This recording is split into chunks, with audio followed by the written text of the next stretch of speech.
morning, I'm Francesca Evans from LymeOnline, bringing you all of this week's news, sport, weather and what's on this weekend in the Lyme Regis area. The Lyme Regis community has come together to show its support for Ukraine, which has now been under Russian invasion for 3 weeks. Local landlord Tom Littledyke is now in Ukraine for the second time within a month, delivering essential supplies and assisting refugees as they flee the country. Having previously travelled to the country alone at the beginning of March, this time he is joined by a group of other local volunteers, having led a convoy of 14 vehicles from his pub, the Shave Cross Inn, on Monday. They arrived at the Ukrainian border on Wednesday and are planning to leave several of their vehicles behind to help with the war effort. Meanwhile at home, residents have helped Tom and his partner Georgia raise more than £22,000 to supply humanitarian aid through an online fundraising appeal. Other residents, businesses and organisations have also been holding their own fundraisers and collections. Up Lyme Church and the illuminations in Langmoor Gardens have been lit in blue and yellow as a symbol of solidarity with Ukraine. Lyme Regis Town Council says it will also consider making a financial donation. Live updates on the local response to the crisis in Ukraine are available on the LymeOnline website. 4 candidates have put themselves forward for election to Dorset Council, representing the Lyme Regis and Charmouth ward. The vacancy was created by the recent resignation of Conservative councillor Darryl Turner, who held the post at Dorset Council since the unitary authority was created in 2019. Among those standing for the seat is his sister and Lyme Regis Town Councillor Cheryl Reynolds, who is standing as an independent candidate, and fellow Town Councillor Belinda Borden, representing the Green Party. Other candidates are Conservative Vicky Stockler and Labour Party candidate David Hart. The election will be held on Thursday, April 7th. This was set to be combined with an election to fill a vacancy on Lyme Regis Town Council, created by the recent death of Stan Williams, but no candidates have put themselves forward for this position. The position will now be re-advertised, but the Town Council election will no longer be held on April 7th. Harbour dredging at West Bay and Lyme Regis will be delayed again this year, not starting until the end of April and continuing into May. The late start has led to complaints in previous years around the impact on tourism and hospitality businesses in the town, particularly in the seafront area. Dorset's Harbours Committee this week heard that there had been problems in obtaining licences for the work from the Marine Agency and during talks with Natural England. The delay in obtaining the necessary permissions will mean that beach replenishment work in Lyme Regis, another previous cause of complaint, will now also take place at the same time as the dredging operation.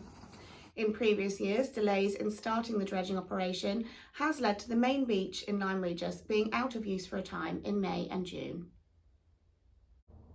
Filming of Hollywood movie Wonka in Lyme Regis last year has helped boost the town's harbour budget. Figures presented this week showed that the harbour team expects to transfer £55,000 from its operating profit into reserves, boosting the figure held in this account to about £164,000.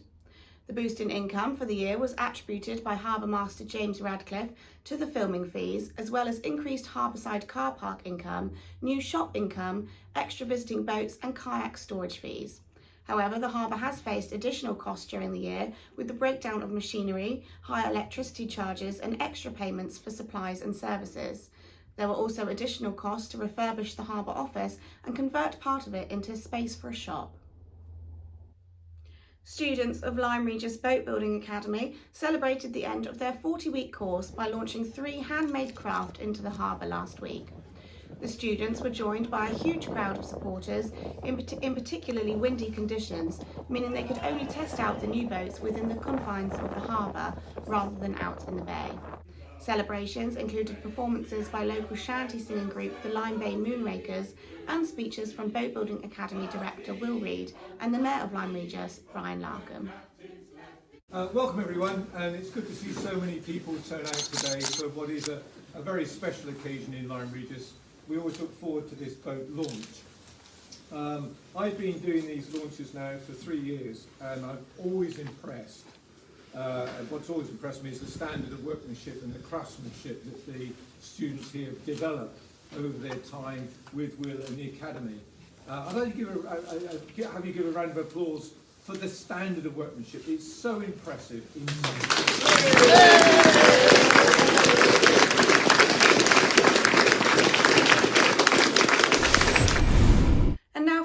sport. Yet again, the weather played havoc with the local football fixtures last weekend.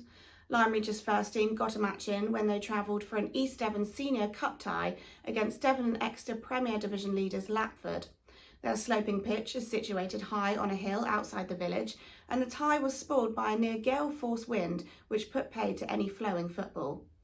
Lyme are one of just 2 sides to have taken points off the Premier champions this season and put in a valiant effort in the windy conditions, losing 2-1 after dominating play for most of the second half. Lyme's only goal came from top scorer Joe Bond late in the game, but the Seasiders were unable to force the game into extra time and had to kiss goodbye to their only chance of silverware this season. The team have another important fixture tomorrow at home to Kentisbeere, a game they have to win to have any chance of finishing in a top 4 position. But conditions at the notoriously wet Davy Fort ground could well see the game postponed following this week's heavy rain. Up Lyme First continued their bid for promotion in their first season in the Devon and Exeter League with a 2-1 victory over Bickley to stay in 3rd place in Division 6. Charmouth, who need just a point for promotion from Division 2 of the Perry Street League, booked their place in the quarter-finals of the Tommy Tabarrow Cup with a 5-4 win over Charge United Reserves. Tomorrow they will be hoping to get into the semi-finals with a home tie against Shepton Beecham. And some sad news to conclude. Iconic former sports editor of the Western Gazette and Pullman's Weekly News, John Lukens, has died at the age of 81. Former local footballers will remember Mr. Lukens' weekly reports written under the pseudonym of Clubman. One of his most memorable articles was headlined "Lyme's Bad Boy," causing much amusement as he summed up Seasiders centre-forward Richard Austin after he was sent off for the 8th time in his career. Westminster journalist Matt Chorley will bring his political stand-up show to the Marine Theatre tonight, with doors opening at 7 p.m. He will also be broadcasting his show for Times Radio live from the Lyme Bay Cafe Bar this morning from 10 a.m.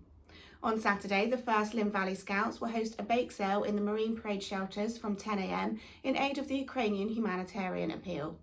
In the evening, the Marine Theatre will host Lyme Regis Comedy Club with headliner Sean McLaughlin, and the Nag's Head will host its weekly live music night from 9 p.m.